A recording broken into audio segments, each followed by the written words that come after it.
Are you ready to create the extraordinary and meaningful life you want? I'm Terry Yoffe, and I have 8 decades of living on this planet. And one thing I learned, you don't wait for the next best thing to come your way. You get out there, challenge yourself, find your courage, and step into what you want.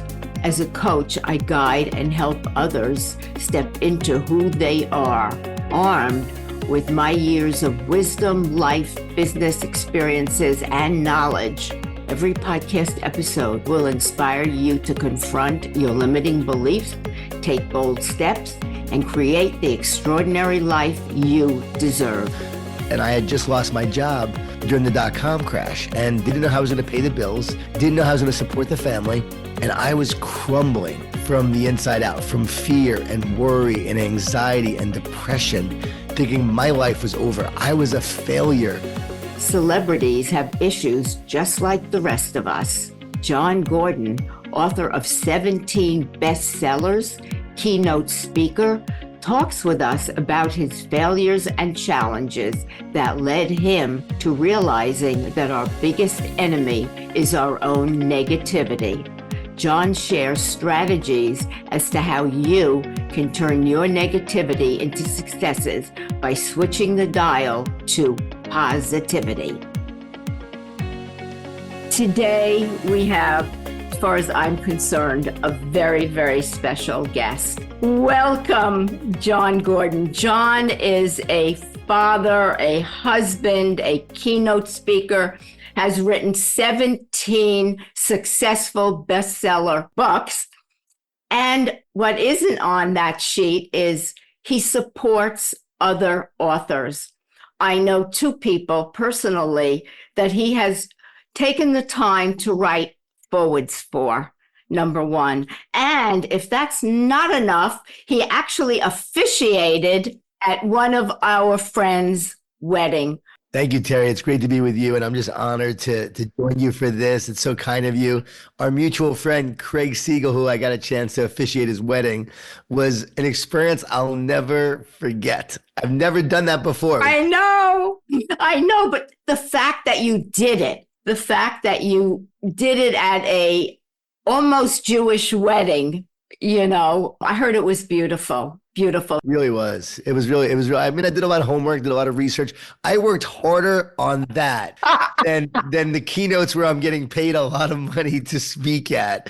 I worked harder and I cared more about that than anything because I'm thinking, this is their wedding. They're going to remember this forever. This is their special day. You can't ruin their special day. You better make it great. So I felt a lot of pressure. I didn't sleep for weeks. It was over the summer. It was a horrible vacation for me. I did not have a great summer vacation because I was thinking about this wedding for so long. Well, you did a great job, as you do with everything. What I'd like to do, Jon, is people look at you and they see this 17 bestseller books, 5 children's books, making an impact on positivity, keynote speaker, and they say, oh boy, isn't he lucky, So I'm wondering if we could pull back the curtain a little bit and really let people into how you got started, some of your challenges, your struggles, obviously that had the effect on how you were going to move your life into positivity. Yeah, I wasn't always positive, and people think I am because of the talks I give and the books that I write, which my calling, my work, my main purpose is to focus on developing positive leaders who make a positive impact. And yet I wasn't always positive. I was the antithesis of positive. My wife even threatened to leave me many years ago when I was 31 years old. We had 2 little kids and I had just lost my job during the dot-com crash and didn't know how I was going to pay the bills, didn't know how I was going to support the family. And I was crumbling from the inside out, from fear and worry and anxiety and depression, thinking my life was over. I was a failure and my identity was getting crushed because I had always been this 20-something mover, shaker, trying to make things happen. I started a nonprofit in Atlanta. We raised money for youth-focused charities. I opened up a bar when I was 24 years old and I made it a successful bar. And I did not come from money at all. I was able to find investors in this bar And when my grandmother passed away, she left me a little money and I put that into it as my investment. And then I was bartending while I opened this bar, eventually made it successful. So here I was owning a bar in Buckhead at 24, started a nonprofit, and I'm moving and shaking in my 20s. And then all of a sudden, now I'm 31. We moved to Jacksonville from Atlanta. I'm working for a .com. I think I'm going to make my fortune. I have 100,000 shares of this company and everything crumbles. Everything falls apart. The company goes under. And now I don't have a job and I have this mortgage and I have these kids and this family. And I'm, as I said, just fearful. And that began this journey of saying, how can I be more positive? Because my wife said, if you don't change, we are over. So really I wanted to stay married is how it started, Terry. I wanted to stay married, so I had to become more positive. And then from there, it led me to say, okay, I want to be more positive. What could I do? And as I began sharing these tips with others via a weekly newsletter that started with 5 subscribers, my mother, my brother, my friends from college, I was sending them this positive newsletter every week, which again was probably one of the first of its kind because back in 2002, there weren't a lot of e-newsletters. And I was sharing that out there. And people started to share with others. And that is literally what led me to do this work. So it was a quest to be better myself, but then help others get better in the process. As a child, did you grow up with struggles and challenges? Can you just give us a little peek into that? My biological father left when I was a year old. So I would say my life began with challenges, with a father abandoning his children, his family, and with a single mom who's trying to make ends meet, trying to work. Now, of course, I don't remember that time, but I do remember the feeling of abandonment. So I dealt with abandonment a lot in the course of my life, a wound that definitely needed to be healed. My mom remarried my dad, who raised me since I was 5, and he was a New York City police officer, undercover narcotics. And so we were not very wealthy. We did not have much money. We were a very blue collar family, and neither of my parents actually finished college, but they were both very loving people, but not always the most positive, often quite negative. My dad was one of the most negative guys on the planet, being a New York City police officer, seeing crime all the time. I'd get up in the morning and I'd say, "Hey, good morning, Dad." And he would say, "What's so good about it?" And when I started speaking, even years later, my dad said, "I can't believe people pay you to speak. When you were a kid, we paid you to shut up." And so that was like what I grew up with. That was like the mindset. Grew up with a loving family, but also felt that abandonment. And then growing up, I dealt with broken bones and knee injuries and always trying to battle for the starting positions through sports. I learned a lot of overcoming and challenges and setbacks. Broke my nose a couple of times. My older brother, who was 3 years, 3 months older than me, broke my nose and had to get that fixed. So I dealt with all of those kind of things as a kid. Nothing tragic, nothing major, but definitely traumatic moments when I look back. Definitely had some traumatic moments that I've experienced with my neighborhood. For instance, it was like The Lord of the Flies. Remember that movie? It was like growing up in that neighborhood. It was about survival, and you had to learn how to fight. And my neighbor would beat me up every day, and I had to learn how to fight. So I had to deal with that. And eventually I was able to stand up for myself, and I ended up bloodying his nose.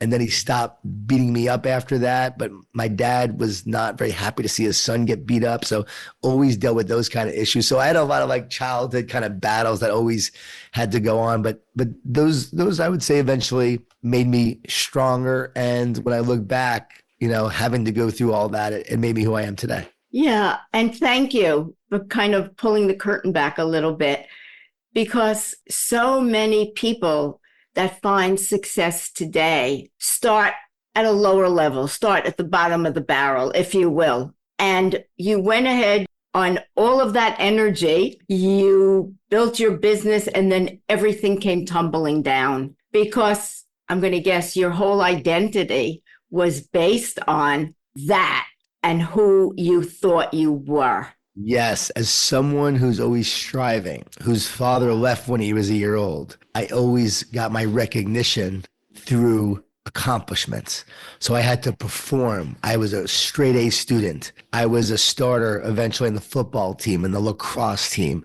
And I was eventually recruited to play lacrosse in college. So it was always about striving, performing, and trying to rise above to fill the hole in my soul that I had, the wound that I had. So you always have this desire to try to fill it, and you fill it with material things, with praise, recognition, and success. And later on, it was about money and achievement. And here I am going to make my fortune with this company. I'm finally going to be successful. I'm going to validate myself in all of this.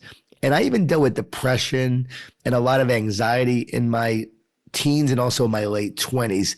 Definitely had a lot of anxiety and depression that led up to my wife almost leaving me. See, a lot of times we get angry and we have anger issues. That's often depression in disguise. It's depression with action. So you get off the couch because you're angry, but that's better than just sitting on the couch, but it's still a feeling that's not healthy for you. And anger is often steroids of the soul, where you're every day having to be angry to take action. And so you fill yourself up with this anger. Meanwhile, you're destroying your soul in the process. So I think I was angry and anxious and depressed. And I was angry I wasn't physically angry, but I was just angry in terms of that my life did not turn out the way I wanted to, that I was not the success I wanted to be. And it was during that moment when my wife threatened to leave me that I said, what am I born to do? Why am I here? And why am I so miserable? And I realized I was so miserable because I was focused on me, not others.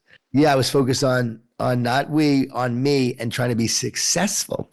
And so then I said, okay, I want to make my life about others. And I really said, all right, God, I want to make my life about others.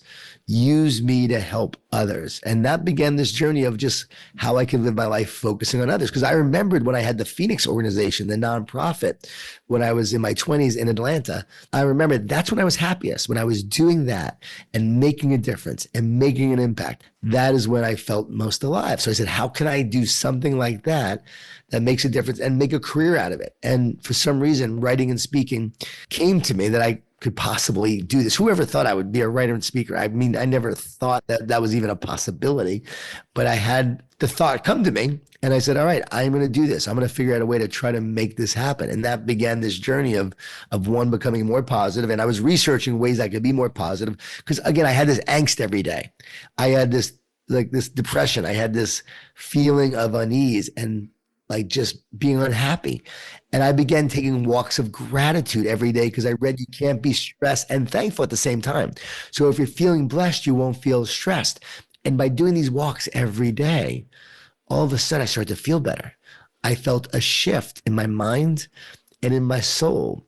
And that started to pave the way for, okay, I can change how I feel. I can do things differently. And my wife noticed a shift in me in a very short time. That gave me the courage and I would say, encouragement to keep going and trying new things to get better. I wonder, from a wound your father left you, I'm wondering, so I think also pretty deeply, if all those years trying to strive, it's like you were trying to impress somebody that wasn't there in a way. Powerful. It's very true. I love the way you said that wasn't even there. And even now, what I realize is I'm not here to prove anyone wrong. I'm here to prove God right, because God had a plan for me and it brought me to greater faith. My biological father paved the way for me to have a relationship with my heavenly father. And in that relationship with God, I began to heal. I began to renew my mind. I began to nourish my soul. And those walks of gratitude turned into walks of prayer. And I realized that I wasn't looking for anyone's approval. And I don't want to live my life looking for the approval of others. I know that it's a wound, so it's always going to show up. But the key for me is live with purpose, live with mission, live according to what God has for you, rather than worrying about the approval of others and the praise of others. I have this quote that says, don't let praise go to your head and don't let critics in your head. So either way, you just do what you're here to do. You don't have time for negativity. You're too busy creating your future. Oh my gosh, so beautiful, so well said, because we all have trauma and we all have wounds. Mine is abandonment. So when I get a trigger, I have to stop and say, okay, what choice am I going to make? And that's a split second. And if you realize it's the past, and you won't buy into that emotion, with every choice is a consequence. Yes. And what's interesting? I realize out of abandonment, what comes from that? Fear of rejection. Don't go away. Jon has more to share. And now, a short word from our sponsor, Try Coaching. A great quote: you never feel ready. It's because ready isn't a feeling, it's a decision. What decisions have you made lately? Were you ready to jump into something and let the fear be there? Or is decision making difficult because you are afraid of possible outcomes that might lead to failure? If you are on the fence about making some important decisions and haven't pulled the trigger, reach out and let's start a conversation. Remember, decision making is a decision. Now back to the podcast. I was listening to a speaker give a great talk one time, Pastor Steve Robinson in DC at the Museum of the Bible. It's a really cool place. And I was listening to his talk and he talked about fear of rejection. And I literally got a hit in that moment. That's you. And I was like, oh my God, it is. I fear rejection. So when I get on stage to thousands of people, there's an initial fear of rejection. So I have learned then I do everything to not have that rejection. And that fear of rejection turns into sometimes playing it safe, caring about what people think too much. And so what I've learned is, okay, that fear of rejection could cause me to be me at my worst. And so now I recognize, okay, I have a fear of rejection. And the key is to not worry about people's opinions and not worry about fear of rejection, and to know that no matter what, you're going to be okay. You're going to be fine. You're going to be safe. But the recognition that that's a fear really did help me, knowing that I have this fear of rejection. But here's what's cool about it. Here is my greatest fear of rejection from an abandonment. And yet I put myself on stage every single time to be rejected. I put a book out into the world to be rejected. I had a book, The Energy Bus, rejected by 30 times. It was rejected by 30 publishers before it was published. So I was told no 30 times by different publishers. We don't believe in your book. We don't believe in you. And so I had to deal with that rejection. I dealt with the rejection of coaches saying, we don't believe you're going to be the best player for our team right now at this position. So I dealt with rejection my whole life. So I've learned that every time you have a wound, life is always going to bring up things in your life to be able to face the wound, to be able to heal it and overcome. So everything in your life is, you have a wound, and the journey of life is actually recognizing what the wound is, and then recognizing that the whole point of life, that everything you face is about rising above, facing it, and overcoming and moving on. So here I now deal with all these rejections in my life. Every time I get on stage, I'm facing rejection. So I've become really good. I've become really an expert in overcoming rejection and not worrying about it and not dealing with it and not letting it hold me back. And when those first reviews of The Energy Bus came out, they were not good. I had so many bad reviews early on, but I didn't quit because I had learned to overcome rejection even at a young age. So what was a weakness then becomes a strength. And that book, The Energy Bus, has now sold over 3.5 million copies. 3.5 million copies. That was rejected by all these people.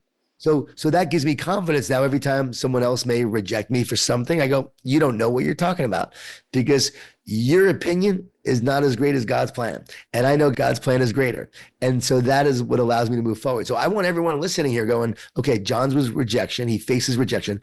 What is your wound? Know that it keeps on coming up. There's a pattern that you have, and your whole purpose in life is to address the wound and then rise above it and actually becoming expert and become strong in dealing with that very wound itself. And it actually gives you your superpower. So wherever your wound is also your superpower. And now I'm really good.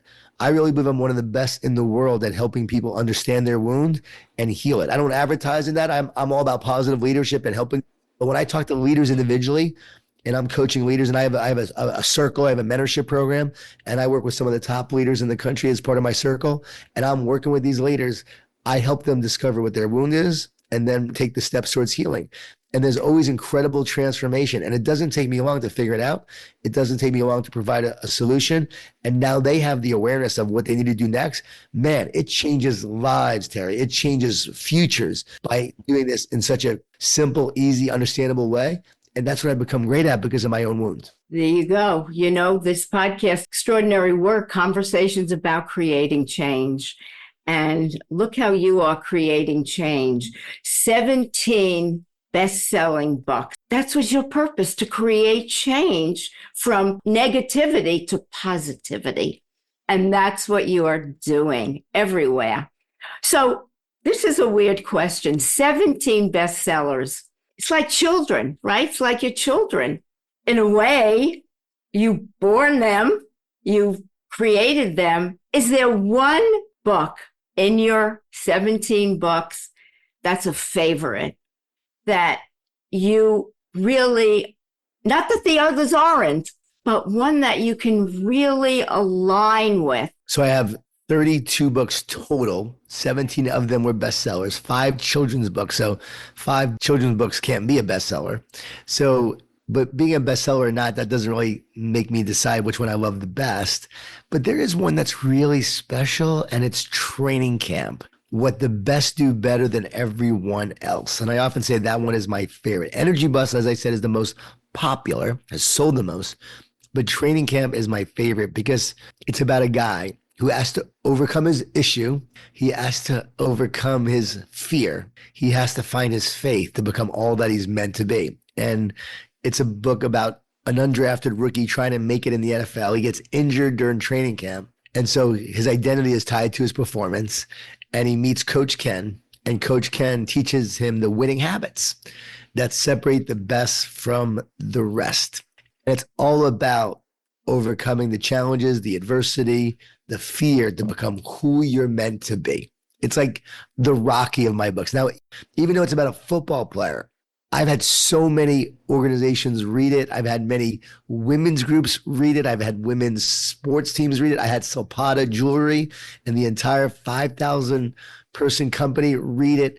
They all love it because it's not about the sports story. It's about the characters and the depth of the characters, and people really resonate with this book. So I think for me, that's probably my most special one. But the newest one is The 7 Commitments of a Great Team. And that, I just did a webinar on that, and it was so special. I love talking about these 7 commitments. I love talking about why these commitments matter, how commitments are greater than goals. And I give my best talks now based on this book because I love the content so much. And I wrote the book in 16 days. And I shouldn't tell people that, my son says, because it's going to make people think it's not a good book. But I've been writing it for 54 years. Woven into this book to help teams become stronger and united by implementing these 7 commitments, and also the team building exercises. See, the exercises in the book, you follow this team as they go through their journey, and they do these various exercises at different points in the season, and you follow this team doing them and their personalities and their issues and their challenges. So just like we're getting deep in the book, these characters get deep within their own stories and their dynamic with each other. And you watch this team gel together and unite together because of these exercises. And my goal is that every team will now decide to do these 7 commitments plus these exercises to become a stronger team, whether it's a family team, a work team, a business team, a sports team, a nonprofit team. You do this and you will become a stronger team. So for me, I'm very excited about this as well. And it's coming out May 20th? May 20th, 3 days after my 28th anniversary. And actually, our podcast is airing on May 19th. Come on, Terry. This is a great sign. I love that. We did it purposely. Thank you. I'm going to read a quote that you said. Past accomplishments are meaningless. What matters most is saying something today that inspires one to take action tomorrow. Yep. I don't believe that my bio really matters. I don't believe my resume matters. It doesn't matter what I accomplish. When I go speak to a group, do they care what I've done and who I've worked with? No, they care. What am I saying to them? How am I showing up for them today? And talking about commitments, I often say, commit to the person in front of you. Commit to the moment. commitment to giving your best, commit to the team you're with. And if you do that, and everyone does that on a team, you're going to become a stronger team. So my job is to show up every day with every group I'm with, to bring my best to that group. And that's what matters most. It doesn't matter what I've accomplished in the past. That's why I shortened your resume. Good.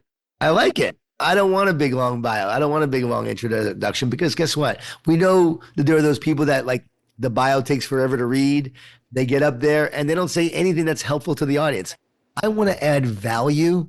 As you know, I tell my own story, right? But I want to turn it back to the audience. I want to turn it back to the person, to the reader.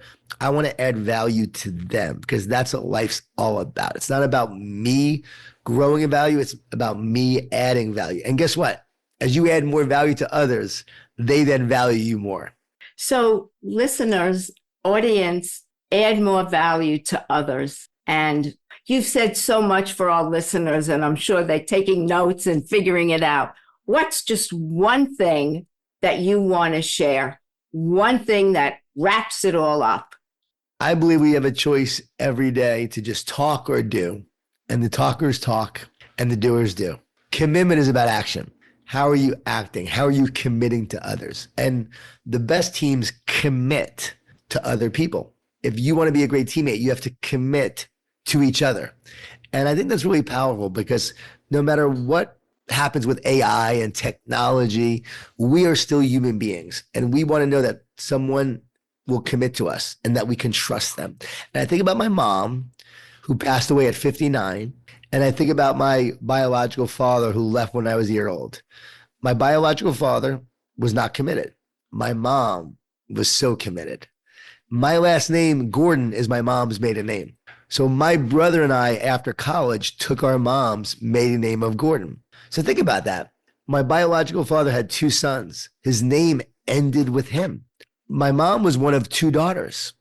The Gordon name should not have continued on. My grandparents, Gordon, were so special, their name would have ended. But now my brother and I each have a son. So the Gordon name now continues on. And so when you're selfish, your legacy ends with you. When you're selfless, your legacy and your commitment carries on to others. And so I, every day, think about my name, Gordon, because I'm carrying on my mom's legacy of her commitment. So as you're committed to others and you impact the lives of others, that's your legacy. People talk about legacy all the time. What is legacy? It's impact. So how do you want to show up? Knowing how you want to be remembered helps you decide how to live today. So how do you want to show up for the people in your life, your loved ones, your family, your colleagues, your friends, your community, your clients? How will you show up today for them?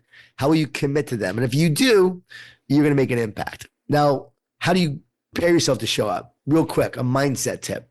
I love talking about positive mindset, because my whole mission is to develop positive leaders who make a positive impact in every school, business, team, organization, and community to create a more positive world. So how do we do that? Well, a positive leader has to have a positive mindset.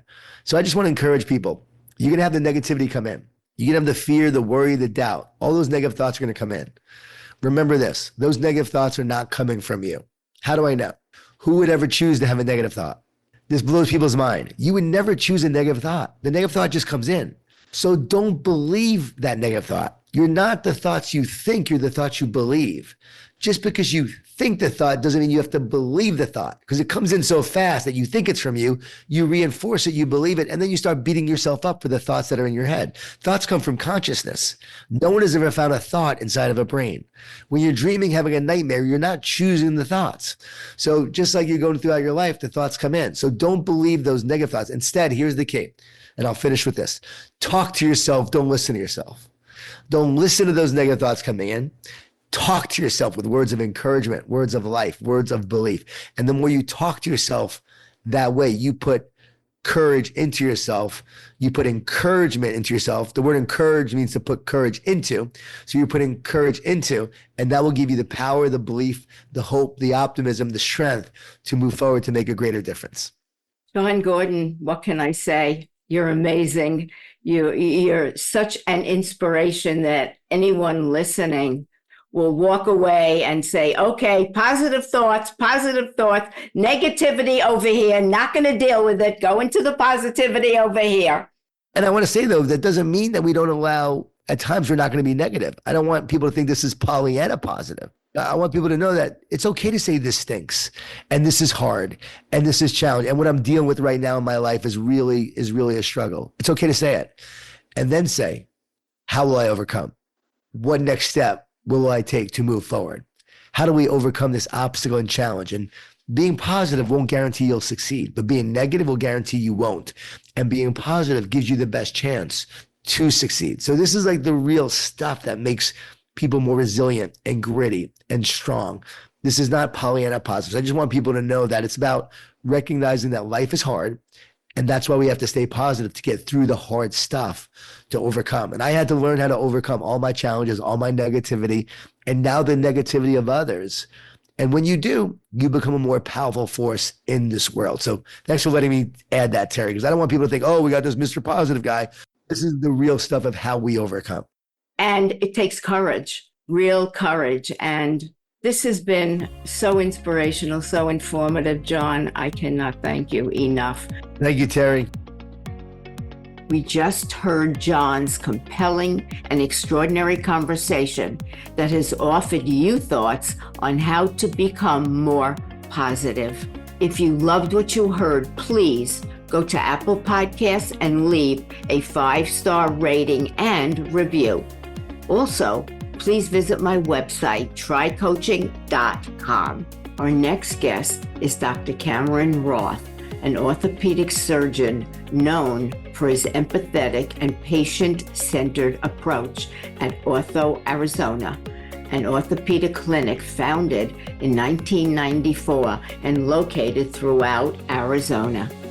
Dr. Roth talks to us about his dedication and passion, whether it's in the operating room, talking and treating patients, consulting for the Major League Baseball Chicago White Sox, or serving under-resourced community, both locally and globally, including Guatemala and Costa Rica, teaching English and public health to rural indigenous populations. Tune in to hear his exciting and inspirational story.